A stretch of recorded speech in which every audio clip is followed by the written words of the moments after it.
آرام کرنے کا وقت ہے، لیکن ہم لوگوں سے سامنے بھی آنا ضروری تھا، اس لیے تھوڑی سی خلل پہنچائی گئی۔ بات بچیاں سو بھی رہی ہیں، بہرحال اگر تکلیف ہوئی ہو تو معذرت، لیکن آ گئی بیٹھ گئی، اچھا کیا۔ جو سو رہی انہیں سونے دیا جائے، انہیں اٹھایا نہ جائے، وہ ان کے سونے کا حق ہے، سونے میں خلل دینا ٹھیک نہیں ہے۔ میں خود حوصلہ چلاتا ہوں اور اس چیز کو سمجھتا ہوں۔ اعوذ باللہ من الشیطان الرجیم، بسم اللہ الرحمن الرحیم۔ ان الصفا والمروة من شعائر اللہ، ومن حج البیت او اعتمر فلا جناح علیہ ان یطوف بہما، ومن تطوع خیرا فإن اللہ شاکر علیم۔ اس آیت میں ایک نقطہ ہے جو میں نے خاص کر آپ کی وجہ سے اس کا انتخاب کیا۔ اس میں بات کہی گئی ہے، اللہ تعالیٰ نے فرمایا کہ صفا اور مروہ کو اللہ نے شعائر اللہ بنایا۔ شاعر اللہ ایک خاص مقام عطا کیا اللہ نے۔ صفا اور مروہ یہ پہاڑ، صفا مروہ یہ پہاڑ، اور بظاہر یہ دیکھا جائے تو پہاڑ کے سلسلے میں اتنی بڑی بات کیوں کہی گئی کہ اللہ نے اسے کہا شاعر اللہ؟ اور حج انسان کرنے جاتا ہے یا عمرہ کرنے جاتا ہے تو اسے صفا اور مروہ پہ چکر لگانا ہی ہوتا ہے، اور اسے خیر کا کام کہا گیا اور اس کی تلقین کی گئی اور کہا گیا کہ آپ چکر لگائیے۔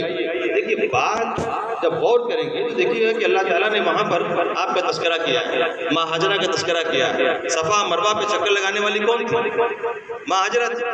ماں ہاجرہ نے وہاں چکر کیوں لگایا؟ حضرت ابراہیم علیہ السلام انہیں چھوڑ کر جانے لگے تو انہوں نے یہی تو پوچھا تھا کہ یہاں مجھے کس کے سہارے چھوڑ کر جا رہے ہیں، کس بات پہ جا رہے ہیں، کون ہے جو ہمیں یہاں پہ دیکھے گا؟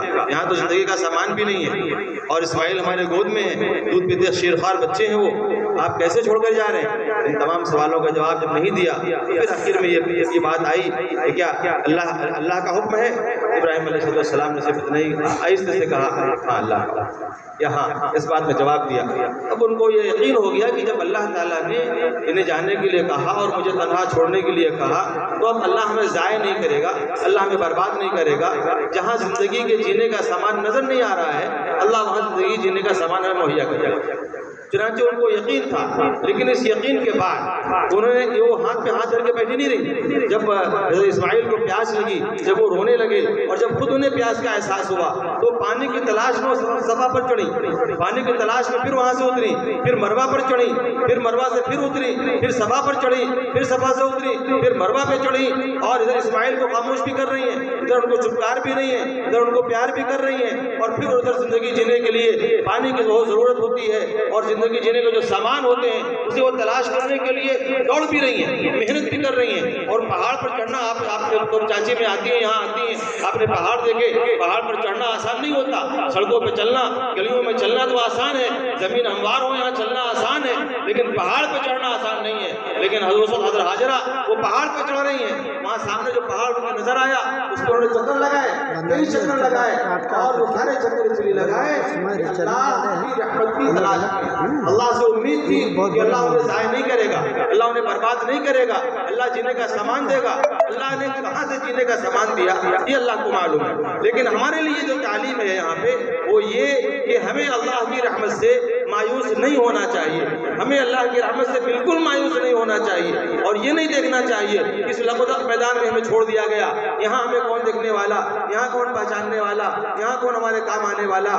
نہیں، ہمیں جو کہا گیا ہے اور ہمیں جو ذمہ داری دی گئی ہے وہ یہ کہ ہم جتنی جو ہمارے اندر جو صلاحیت ہے، ہمارے اندر جو کیپیسٹی ہے، ہمارے اندر جو خوبی ہے، ہم جتنا کر سکتے ہوں زندگی جینے کا سامان حاصل کرنے کا وہ ہمیں کرنے کا حکم ہے۔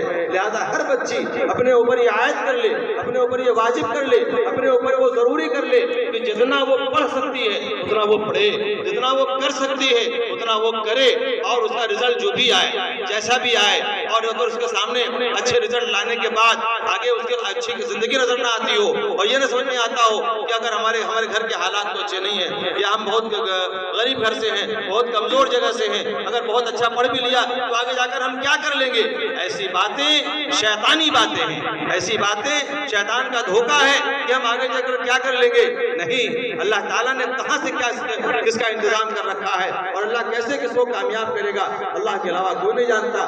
آپ نے دیکھا کہ ماں ہاجرہ نے صفا میں تلاش کیا، ماں ہاجرہ نے مروہ پہ تلاش کیا، اور پانی اسماعیل کے قدموں کے نیچے سے نکلا۔ وہ تلاش کہاں کر رہی ہے، مل کہاں رہا ہے؟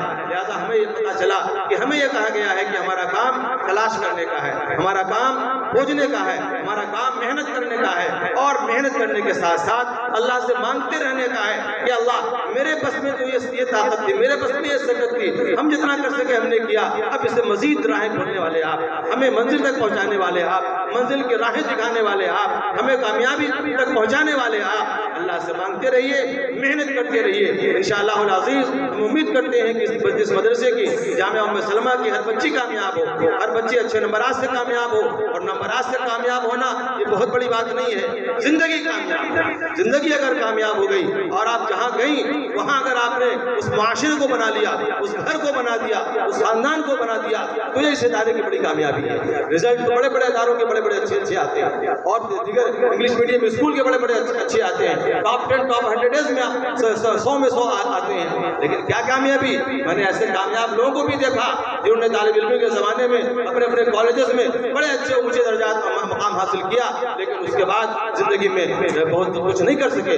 لہذا دعا یہ کرنی چاہیے کہ اللہ تعلیم کے ساتھ ساتھ اچھی تعلیم دیجیے اور اچھی زندگی نصیب دیجیے، اچھی زندگی نصیب کیجیے۔ ربنا آتنا فی الدنیا حسنہ وفی الآخرۃ حسنہ، زندگی کو اچھی مانگیے، اچھے لوگ مانگیے، اچھے دوست مانگیے، اچھی سہیلیاں مانگیے، اچھے ماں باپ مانگیے، اور ایسے اچھے رشتہ دار مانگیے۔ یہ چیزیں انسانی زندگی کے لیے ضروری ہوتی ہیں۔ خوشگوار زندگی یہ اللہ کے انعامات میں سے ہے، یہ مانگنا چاہیے اور اس کے لیے کوشش کرنی چاہیے۔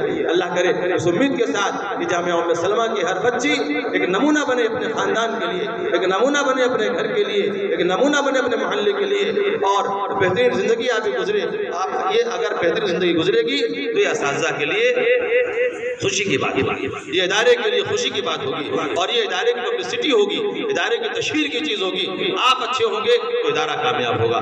بس اسی بات کے ساتھ کہ آپ اچھے ہوں، اچھے بنے، اور ادارے کے لیے قابل تعریف ہوں، ہمارے مولانا آفتاب صاحب کے لیے آفتاب بنے آپ، اسی امید کے ساتھ اور ان دعاؤں کے ساتھ میں اپنی بات ختم کرتا ہوں۔ ہمارے ادارے کے لیے بھی دعا کریں، ہم لوگ بھی آپ لوگوں کے لیے دعا کرتے ہیں۔ وآخر دعوانا الحمدللہ رب العالمین۔